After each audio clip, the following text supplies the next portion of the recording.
Before the video starts, I just want to tell you guys to please subscribe to the channel for more NBA content like this. I post 2 videos a week on all things NBA basketball, so if that's something you're interested in, I would appreciate the support. Also, please be sure to leave a like on the video. That helps a lot with helping this channel grow. Anyways, back to the video.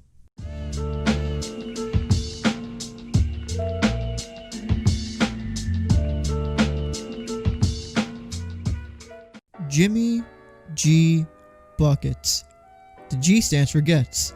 After that incredible game last night, I had nothing to do. I didn't know how to react to it because the way it happened, the way the whole game ended and everything, it was just awesome. And I didn't know what to do with myself after the game, so I just went to sleep. I mean, keep in mind, I live on the West Coast, so the game didn't end like late at night, but I don't know, it's just the way the game ended like that. I just didn't know how to go about the rest of my day. So I'm just like, fuck it, I went to sleep. That's just what happened. But that was an incredible game last night. Look, I got a whole night's sleep. It's 10 o'clock the next morning, and I still am like trying to process everything. It was just an incredible game. And the Heat, man, I mean, look, how badly did my video age? Like my last video? I mean, the title of it is The NBA Finals Are Boring. I mean, at the time it was. You know, the Lakers were up 2-0, and both of those games, the Lakers were pretty dominant. And it didn't look like the Heat were going to have any chance in this series, you know? But, boy, was I wrong. I mean, damn. This aged badly. I mean, my video aged badly. That sucks. But, I mean, hey, good for me because we got some really good basketball out of it. I mean, man, it's just been crazy. And man, I mean, where do I start with this game? Like, look, 111-108, the Heat win this game, and you know, I mean, think about the way the scene was set yesterday, right? It was game 5, Lakers up 3-1. Everyone's like, all right, this is it. 10 years in the making, 3-1 lead, wearing the Mamba jerseys. They have not lost in that jersey. It's over. You know, LeBron's not going to let it. LeBron's going to make sure that he wins this series, you know. He was going to make sure that it happened. And, I mean, he came out on fire. Let's just be clear. You know, the Lakers lost that game, but it wasn't to anyone's, I mean, not to anyone's fault. We know whose fault it was, and we're going to talk about it. But LeBron came out on fire, and I think he made it, I think he solidified that if the Lakers win this series on Sunday or whenever, he's going to win the Finals MVP. I mean, it's just, he made it clear last night. I mean, after the first 2 games, I had it in my mind that it was going to be Anthony Davis, but with the way LeBron played in game 3 and game 4, and then last night with 40 points, 13 rebounds, 7 assists, he made, I think, 6 threes. I mean, look, 42 minutes also. LeBron's going to be the Finals MVP if the Lakers win this series. It's guaranteed at this point. I mean, he came out on fire. And look, LeBron's not a shooter, so the way he shot last night, I don't expect him to do that again. You know, these numbers I do expect him to put up. He can put up another 40-13. He can put up another triple-double, but he's not going to shoot from 3 the way that he did last night consistently. That's just not him, and that's okay. He doesn't need to do that to win the game. It's just that it sucks that he did all of that and they still lost. That's tough.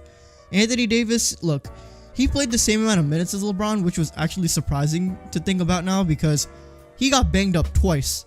The first time was pretty bad. Towards the end of the first quarter, I was worried for a sec because the way, I didn't even see what the injury was, but he hit his heel on like Adebayo's leg or something when trying to get a rebound, and it looked bad. He was in pain. He was not getting up.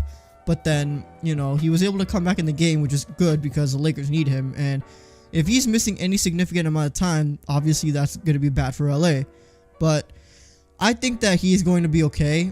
You know, they said that he kind of I don't even know, he re-aggravated something on his knee, which, I mean, it sucks. But you know they're going to do everything they can around the clock today to make sure that he's 100% ready to go for tomorrow because he's not going to not play. Let's just be clear. He's not going to not play. But, look, the Lakers had a really good game. The bench did a lot of great things. But there was one man on the Miami Heat. Well, actually, to be fair, there was two guys on the Heat who really showed up. Let's get the first one out of the way. Jimmy Butler. Look, all the talk about him being not a superstar, just a star. Look, he solidified that he's a fucking superstar, all right? With the way he played, 47 minutes, all right? He damn near played the whole game. 35 points, 12 rebounds, 11 assists. He looked gas at the end of the game too, but he was still, like, I don't know what his shooting percentage was, but it didn't seem like he could miss last night. He was making everything, and what made him so good was the mid-range game. Like, everyone talks about how dead the mid-range game is. Look, if you look at his chart, I can't talk. If you look at his shot chart from last night, a lot of his shots were from the mid-range. Like, he was in the post, in the high post, doing fadeaways. He was just taking a step in from the three-point line and pulling up. He was doing that, and it made him so damn good in this series. He was making big plays defensively.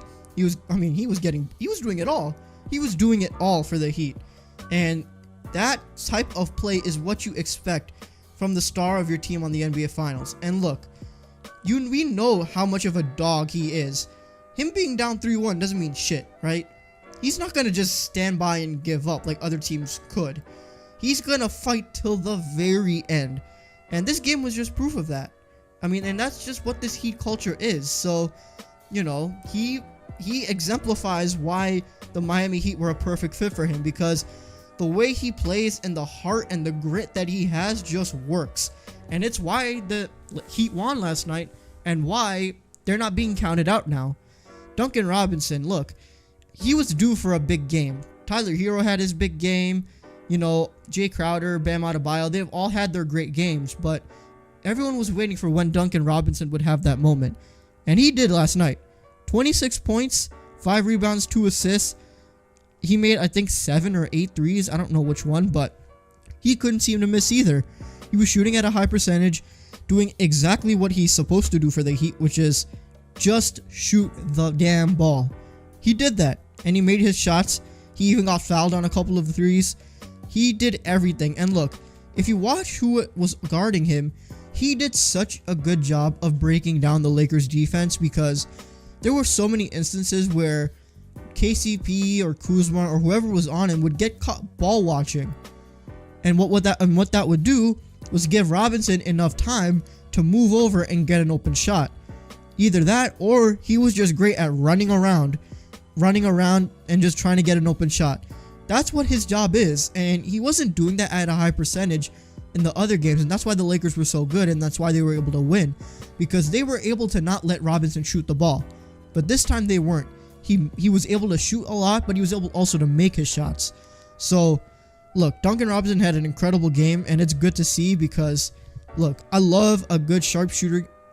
I love watching guys who can just shoot the ball at such a high level. And Duncan Robinson is a perfect example of that. So watching him do what he did last night was incredible. And I think I summed up the individual. Oh yeah, fuck. How could I forget? Danny Green. Really?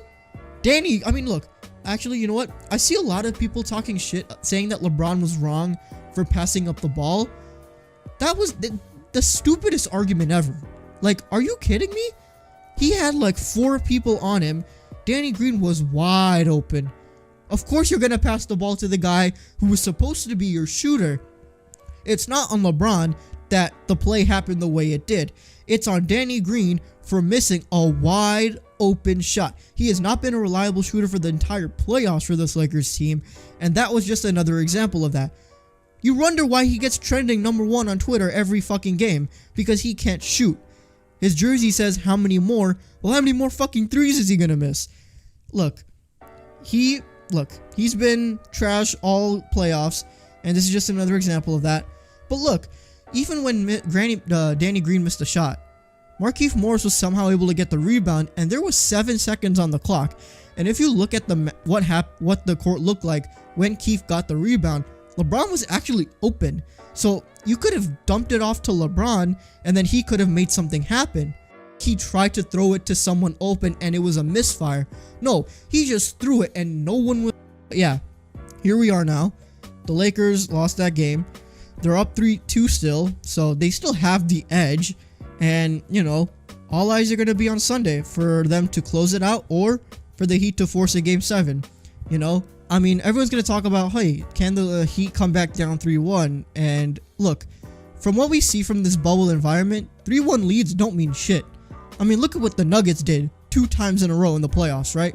So I don't think the Lakers being up 3-1 was a guarantee either, as great as they are, because look, you're going up against a Miami Heat team that you can't give any room to. And now that you now that you have what happened last night, the Heat are going to be more motivated to do what they did. And especially if Dragic comes back, oh man, it's going to be a series. But look, I'm glad that he did what they did. I'm glad they made this series interesting because it looked boring for a while. We're going to see what happens on Sunday. I think my hunch is the Lakers are going to close it out on Sunday, but we never know with the way things are going right now. But yeah, this has been actually a really good finals. That game was probably the best finals game I've seen since the 2016 finals game 7. It was just an incredible game. You had the 2 best players going back and forth. You had so many great moments. Just a great game overall. I loved it. I loved every moment of it. Alright, I think I'm going to wrap it up here. Thank you guys so much for watching this video. If you did enjoy, please be sure to leave a like and comment down below what you think about this game and also what you think is going to happen for the rest of the series. Do you think the Lakers are going to close it out on Sunday? Do you think the Heat are going to force a game 7? What do you think is going to happen? Let me know in the comments. And if you haven't already, please be sure to subscribe to the channel and turn on your notifications to know when I upload next. Honestly, I don't know what I'm going to do when the season's over.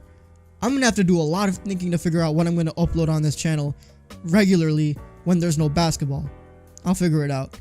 Anyways, thank you guys for the continuous support, and I'll see you guys in the next one. Peace.